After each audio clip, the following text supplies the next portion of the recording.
personnes ont hanté pour faire fuir le fantôme, avec le djinn qui les hante. Le maillot marocain, avec la carte géographique du Maroc et les territoires du Sahara occidental, est devenu un épouvantail. Un épouvantail qu'on plante sur les champs pour faire peur aux bêtes et aux oiseaux de mauvaise augure. Mais dans le football, dans le handball, dans la gymnastique, ça veut dire qu'on cherche vraiment à créer une situation explosive avec le Maroc. Quel est le but? السلام عليكم متابعي قناة أخبار الساعة. تتعرض القناة يوميا إلى كم هائل من التبليغات أدت إلى الحد من انتشار الفيديوهات. المرجو منكم دعم قناتكم التي تعنى أولا وآخرا بالدفاع عن المغرب وتنوير الرأي العام بكل ما يتعلق به بخطوات بسيطة هي كالآتي: تسجيل الإعجاب بالفيديو، الاشتراك في القناة، وتفعيل التنبيهات، ثم التعليق على الفيديو، وشكرا. Veut faire un deuxième mandat, ou là là. Nous vivons dans une incertitude totale et opaque, et avec un manque de visibilité digne d'une route qui est noyée dans le brouillard. L'Algérie aujourd'hui, elle est comme ce véhicule qui marche sur une route, un véhicule instable, un véhicule en très mauvais état, qui circule sur une route en pleine nuit ou là, très tôt la journée, avec un brouillard complet, un brouillard très intense. On n'a aucune visibilité. Mais à cela, il faut ajouter deux événements extrêmement graves et extrêmement inquiétants, qui témoigneraient, selon moi, d'un retour en force du scénario de l'annulation des élections présidentielles. Premier scénario, l'intensification des attaques et de l'hostilité à l'égard du Maroc. Cette intensification, et cette fois-ci, cette intensification des attaques et de la propagande anti-marocaine qui était habituellement dans les médias, dans les partis politiques et uniquement dans les sphères de l'élite, elle a été généralisée au terrain de sport. Le football, le handball, on vient d'avoir l'information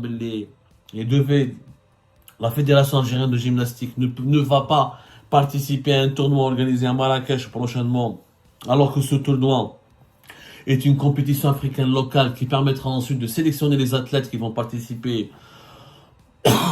aux Jeux Olympiques de Paris. Tous les sports sont en train d'être concernés aujourd'hui par un boycott anti-marocain, par des appels virulents contre le Maroc, par une mobilisation anti-marocaine extrêmement agressive.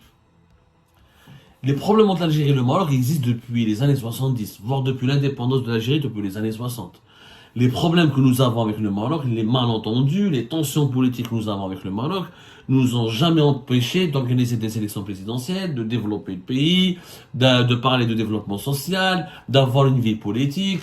Durant l'époque de Bouteflika, on avait plus de liberté d'expression, plus de partis politiques, la vie politique était plus animée, les discussions, il y avait une plus grande liberté d'expression, une plus grande liberté de parole, il y avait la société civile, il y avait la Ligue algérienne de défense des droits de l'homme, il y avait l'association RAJ, il y avait l'MDS, il y avait le LCD, il y avait le FFS, et pourtant, durant cette époque, nous avons toujours eu des problèmes avec le Maroc. Le problème avec le Maroc, il date de plus de 40 ans. Il ne date pas d'aujourd'hui, voire même de 60 ans depuis l'indépendance du pays. Mais cette fois-ci, les problèmes avec le Maroc est devenu une priorité nationale. Au départ, jamais auparavant, avant le régime Tebboune, le problème du Maroc n'a jamais constitué une priorité nationale. C'est-à-dire que l'Algérie, elle s'était habituée aux tensions, aux pics de tension, aux échanges tendus avec le Maroc à cause de la question du Sahara occidental. Les divergences étaient maintenues, les frontières du pays étaient fermées depuis 1994. Mais on n'en parlait pas matin et soir. On n'en parlait pas matin et soir. Il n'y avait pas d'obsession anti-marocaine. C'est-à-dire que le Maroc ne constituait pas une menace contre l'existence de l'Algérie. Parce que nous, les dirigeants algériens considèrent le Maroc comme une menace contre l'existence de l'Algérie. Et on n'avait pas autant de problèmes avec les autres pays à cause du Maroc. Parce qu'aujourd'hui, on est contre le Maroc on a des problèmes avec les Émirats Arabes Unis à cause du Maroc. Parce que le Maroc a visiblement, les Émirats et le Maroc ont constitué une alliance économique, géopolitique et diplomatique qui le régime Tebboune est fortement dérangé par cette alliance et du coup, l'une des raisons pour lesquelles nous avons des tensions extrêmes avec des relations en tout cas très tendues avec les Émirats Arabes Unis, c'est le Maroc. L'une des raisons pour lesquelles nous avons des relations, une crise politique ouverte avec l'Espagne depuis le printemps 2022, c'est le Maroc. L'une des raisons pour lesquelles nous avons un problème avec nos pays voisins, le Mali et le Niger, c'est en partie le rapprochement avec le Maroc. L'une des raisons pour lesquelles nous avons des rapports extrêmement compliqués avec plusieurs factions libyennes et des formations politiques libyennes, c'est le Maroc. Et le Maroc, il est présent partout avec le régime Tebboune. Ça, c'est une séquence historique inédite. Ni sur Moumedien, ni sur Zerouer, ni sur Bouteflika, ni sur Tchadli. À aucun moment dans les précédents régimes algériens, le Maroc n'a constitué autant de problèmes. On avait dit, mais elle ne constituait pas un cas, une source de préoccupation existentielle. Aujourd'hui, c'est devenu une source de préoccupation existentielle. Et ce n'est pas normal. Il fait le Maroc, il est présent partout. Qui fait le Maroc? Il cause problème partout. Avec l'Émirat, avec l'Espagne, avec le Niger, في السبور, في الهاندبول, في الفوتبول, في الجيمناستيك, في الماكلة, en tout, nous avons un problème avec le Maroc. C'est pas normal. C'est vrai qu'il y a un problème, nous avons les Khalton, les Marocains, il y a des lobbies anti-algériens, et le Maroc veut avoir le leadership de la région, le Maroc veut dominer la région, le Maroc veut imposer son hégémonie sur certains domaines et sur certains secteurs. Mais de là à dire que le Maroc est l'ennemi absolu de l'Algérie à cause de lui, on parle du Maroc dans tout, dans la bouffe, dans les feux de forêt, dans le sport, c'est anormal, c'est une obsession. Quand un problème devient une obsession, c'est que ce problème il a été amplifié, c'est qu'on n'a pas envie de le résoudre, c'est qu'on ne veut pas le résoudre, et c'est qu'on fait exprès de l'entretenir pour un but bien précis. C'est comme ça que le problème devient une obsession. William, on touche au football, on touche au sport roi. Je rappelle que nous avons, mine de rien, 18 à 20 millions de supporters. En Algérie, c'est le sport le plus populaire du pays. Et on a provoqué un bras de fer avec la Confédération africaine de football à cause du Maroc, même la CAF, on a un problème avec elle à cause du Maroc, subhanallah. Parce que la Confédération africaine de football n'a pas voulu soutenir la position de l'Algérie, l'Algérie voudrait interdire aux clubs marocains et toutes les formations sportives marocaines de ne plus utiliser la carte sur leur maillot, sur leur tenue sportive, une carte géographique du territoire marocain qui inclut le Sahara occidental. Du coup, nous avons provoqué une crise avec la Confédération africaine de football. Donc encore un problème avec une autre entité qui est la CAF, qui n'est même pas un État, qui est l'entité dirigeante du football africain à cause du Maroc. Donc le Maroc présent partout. L'Algérie, dans tous les problèmes qu'elle a aujourd'hui, il y a le Maroc qui est impliqué, ou là qui est intégré, ou là qui est cité, ou là qui est considéré comme l'une des causes principales de ces problèmes. Sauf que cette fois-ci, on touche aux masses populaires. Auparavant, le discours anti-marocain, les feux de forêt, les complots, la normalisation des relations avec Israël, les Émirats, l'Espagne, les pays du Sahel, ça restait des discours qui circulaient uniquement au niveau des élites, et des élites surtout médiatiques, et des fonctionnaires de l'État. Le citoyen lambda, il se sentait pas touché. Le Maroc est allié avec Israël. Je veux avoir un bon salaire, je veux avoir une voiture, je veux avoir mes droits, mes fondamentaux, je veux vivre librement dans mon pays, je veux me sentir heureux dans mon pays. Ils s'en tapent, l'Algérien, c'est le Maroc et l'allié d'Israël ou pas. Au fond, ils s'en tapent. Le pays, on n'a pas de frontières avec eux depuis, on a des frontières. On ne peut plus aller au Maroc depuis 1994. Il n'y a plus d'échanges depuis août 2021. Les Algériens normaux vivent le plus normalement du monde. Et les Marocains d'ailleurs, ils sont pas morts. Ils continuent aussi de vivre le plus normalement. On peut vivre sur le Maroc. Et le Maroc peut vivre sur l'Algérie. Mais cette fois-ci, en touchant le football, en politisant le football, en transformant les stades de football en une arène de combat contre le Maroc, là, le peuple algérien est touché, est impliqué. Alors, je vois les supporters, moi j'en parle beaucoup ne comprennent pas. Une minorité a effectivement cédé aux tentations du discours politique officiel. C'est que oui, il faut boycotter le Maroc, il faut soutenir la cause du Sahara occidental, et c'est une attitude, il faut avoir un discours musclé, oui, la CAF est une organisation corrompue, dominée par les lobbies marocains. Mais l'extrême majorité des supporters algériens sont dans l'incompréhension totale. Ils ne comprennent pas pourquoi on fait du Sahara occidental une cause sacrée qui doit justifier une prise de risque très élevée pour les clubs algériens, au point où je le dis, beaucoup de supporters algériens sont conscients, Internet, il faut arrêter de croire que les Algériens sont tous idiots et manipulés. Toutes les Algériennes et les Algériens n'écoutent pas que les télévisions, les télépoubelles, les médias de la propagande. Alors, mais si l'USMA d'Alger ne joue pas aujourd'hui, face à la renaissance sportive de Berkane, si visiblement le scénario catastrophique vers lequel on se dirige, c'est que les clubs, l'USMA risque d'être éliminé pendant 2 ans.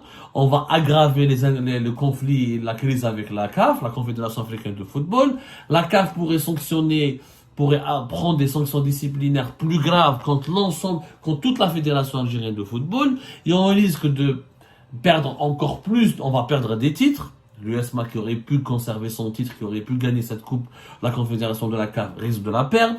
Élimination pendant 2 ans. Discrédit du football algérien, recul de son influence et de son prestige sur la scène continentale. En plus, il y aura des suites juridiques, disciplinaires à ce conflit ouvert avec la Confédération africaine de football.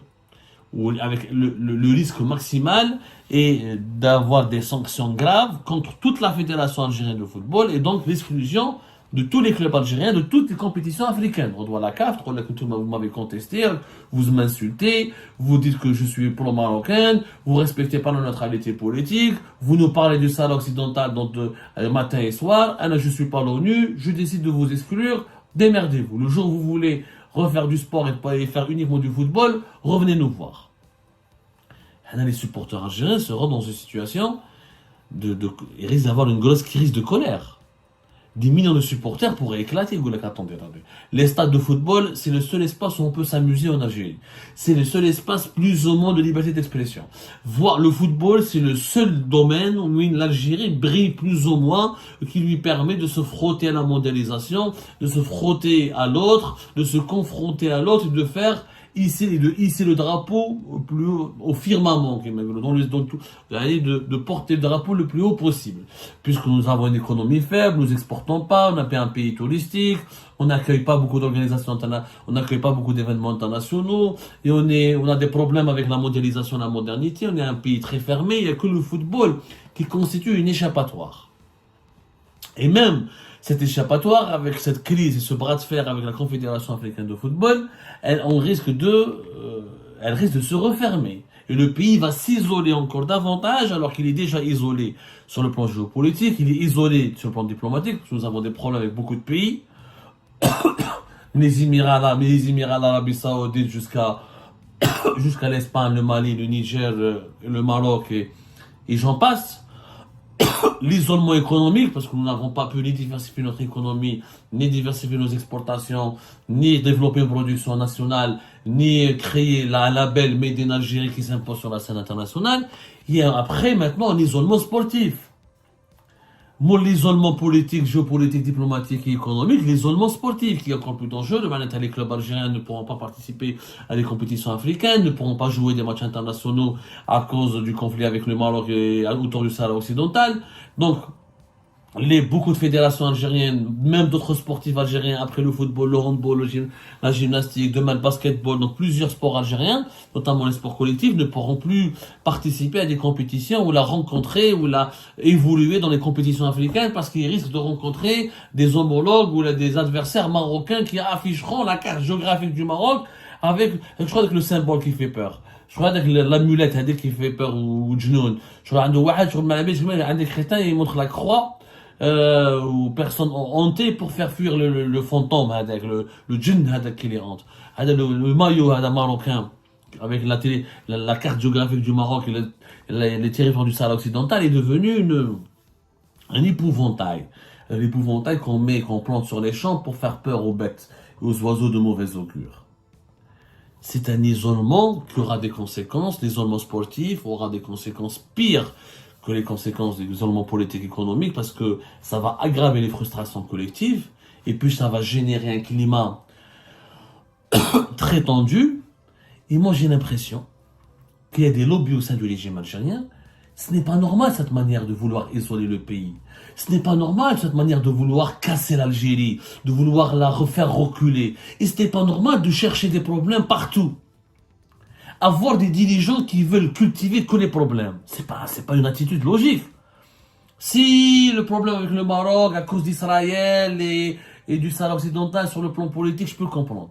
Mais dans le football, dans le handball, dans la gymnastique, ça veut dire qu'on cherche vraiment à créer une situation explosive avec le Maroc. Quel est le but d'instaurer un climat malsain? C'est de conditionner les Algériens à une possible confrontation armée et militaire avec le Maroc, à un potentiel conflit, parce que qui dit conflit, à un moment donné, le conflit, les sportifs et les politiques économiques, la dernière étape du conflit, c'est le conflit militaire. Et de deux, d'instaurer dans le pays un climat totalement malsain, qui empêcherait quoi? Qui empêcherait une élection présidentielle. Parce que les conditions actuelles dans lesquelles nous évoluons, on ne peut pas organiser une élection présidentielle. On n'a que des problèmes. On parle que de souveraineté et de sécurité nationale.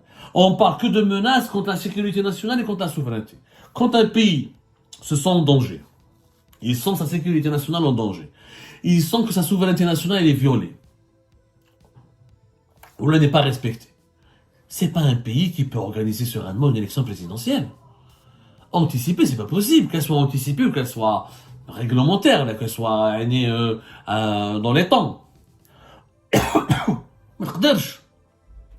Dans le climat actuel, avec autant de problèmes à l'étranger, autant de problèmes économiques et sociaux à l'intérieur du pays, avec autant de problèmes même dans le domaine sportif, et quand on dit que la souveraineté du pays n'est pas respectée, elle est menacée par des entités étrangères, y compris dans le sport, même la Confédération africaine de football est devenue une entité pro-marocaine qui veut menacer, qui veut mettre en péril la souveraineté de l'Algérie. C'est le discours qui est tenu par les dirigeants algériens, y compris les dirigeants de clubs comme l'USMA ou des clubs sportifs ou de la Fédération algérienne de football. Il y a un discours dominant aujourd'hui, c'est la souveraineté du pays qui est menacée. Quand c'est pas la souveraineté, c'est la sécurité du pays qui est menacée. Des hauts conseils de sécurité qui sont organisés régulièrement, répression massive, déploiement sécuritaire massif. Le but, c'est quoi? Et l'opposition algérienne, elle est complètement écrasée. Il y a la contestation populaire, il n'y a pas de contestation populaire. C'est quoi le but? On est en train justement de provoquer, d'accumuler, pour provoquer une bagarre. On veut absolument pousser les Algériens et les Algériens ou à manifester dans la rue, ou à aller rejoindre l'armée pour faire la guerre au Maroc. En tout cas, on veut pousser les Algériens et les Algériens à créer une situation inattendue dans le pays. Une situation de tension. Mais avec quel objectif? Alors que nous allons avoir une élection présidentielle anticipée. Le peuple algérien, il va voter. Que Ali Majid Tebboune présente son projet. Moi, je suis un anti-marocain. Et nous devons aller contre le Maroc. Et pourquoi ne pas faire la guerre au Maroc? Il faut se préparer à faire la guerre au Maroc. Et qu'il y ait d'autres candidats qui proposent d'autres projets par rapport à la question du Sahara occidental ou par rapport à la question des crises diplomatiques et extérieures du pays. Et si les Algériens votent pour Tebboune qui veut faire la guerre au Maroc, il faut faire. Les Algériens sont d'accord. Mais là, on n'a pas consulté les Algériens et les Algériens. Est-ce qu'on leur a demandé leur avis pour dire est-ce qu'on peut sacraliser la cause du Sahara occidental au point de mettre en cause les intérêts de notre pays? Quelle est la priorité? La cause du Sahara occidental ou les intérêts de l'Algérie? Les intérêts d'Algérie sur tous les plans économiques, politiques et sportifs. Est-ce que c'est dans notre intérêt de voir nos clubs sportifs éliminés de toutes les compétitions à cause d'un boycott maladroit contre le Maroc? Est-ce que c'est dans notre intérêt de se disputer en permanence avec les Émirats Arabes Unis, l'un des pays les plus riches du monde et parmi les pays les plus importants de la région à cause du Maroc? Est-ce que c'est dans notre intérêt de continuer à se disputer avec l'Espagne et d'avoir de mauvaises relations avec l'Espagne, qui est le deuxième client du gaz algérien à cause du Maroc, etc. On peut se poser pas mal de questions. Et à chaque fois, il y a toujours à cause du Maroc. Parce que les questions que nous posons concernent des problèmes où le régime algérien a inclus le Maroc pour aggraver ces problèmes, pour les conserver sur la table, pour les maintenir comme étant des problématiques nationales. انا جاب لي ربي يخرجوا على طاي كما نقولوا اذا ما راكوش حابين ديروا les élections présidentielles parce que vous n'avez pas trouvé de successeur à Abdelmajid Tebboune ou là parce que vous avez peur que le peuple se révolte et contestent les résultats des élections, ou là parce que vous avez peur que de ne pas maîtriser le processus électoral et d'avoir un candidat de l'opposition, un candidat surprise qui prend le pouvoir et qui vous la joue, qui vous la fait à l'envers, dites-le directement et n'organisez pas les élections.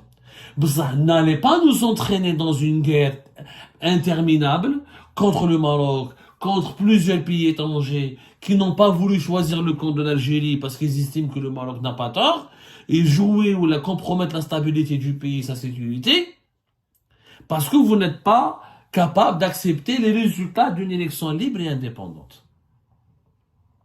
Et si le deuxième mandat de Tebboune faisait autant consensus, qui m'a mis les partisans de Tebboune, alors pourquoi le pays serait maintenu dans la tension, dans la pression, dans l'inquiétude, dans l'angoisse?